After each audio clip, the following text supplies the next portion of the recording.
ఇది TDP party official గా పెట్టినటువంటి post. Okay, awareness alert broadcasting సాంకేతిక వినియోగంతో ఆంధ్రప్రదేశ్ ప్రభుత్వం ముందుంది.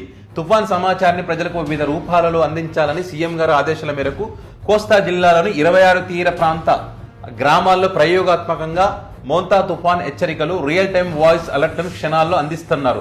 విద్యుత్ అంతరాయం జరిగిన 360 డిగ్రీస్ ఆర్న్ స్పీకర్ వ్యవస్థ 1 కిలోమీటర్ పరిధిలో కూడా స్పష్టమైనటువంటి హెచ్చరికలు అందిస్తుంది.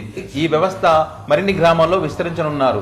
Messages, interactive voice response calls, టామ్లు క్షేత్రస్థాయిలో అధికారుల ద్వారా అన్ని విధాలా ఎప్పటికప్పుడు అప్రమత్తం చేస్తున్నారు. వీళ్ళు చెప్తున్నటువంటి 26 కోస్తా తీర ప్రాంతాలకు సంబంధించి ఈ అవేర్నెస్ ప్రోగ్రామ్ ఏదైతే చేస్తా ఉన్నారో వాటిని ఈ రకంగా జగన్మోహన్ రెడ్డి కట్టినటువంటి గ్రామ సచివాలయాలను వాడుకుంటున్నారు.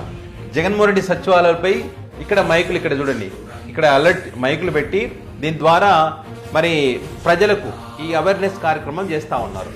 బిల్డింగ్ చూడండి, శాశ్వతమైనటువంటి బిల్డింగు. ఇప్పుడు ఈ టైంలో ఎవరైనా ఇప్పుడు పడిపోయిన గుడిసెలు ఉన్నాయంటున్నారు కదా, అలాంటి వాళ్ళని కూడా తీసుకొచ్చి ఇక్కడ ఈ బిల్డింగ్ లో ఉంచవచ్చు. ఇట్లా కోస్తా తీర ప్రాంతాల్లో ఉన్నటువంటి ప్రతి గ్రామ సచివాలయం పైన ఈ మైకులను ఏర్పాటు చేసి ప్రజలు అలర్ట్ అయితే చేస్తూ ఉన్నారు. సో ఇక్కడ మన సొంత ప్రచారాల కన్నా మనం ఎలివేషన్ ఇచ్చుకోవడం కన్నా ప్రజలకు సేవ చేసే దాంట్లోనే మన విజన్ అనేది చూపించాల్సినటువంటి అవసరం ఉంటుంది.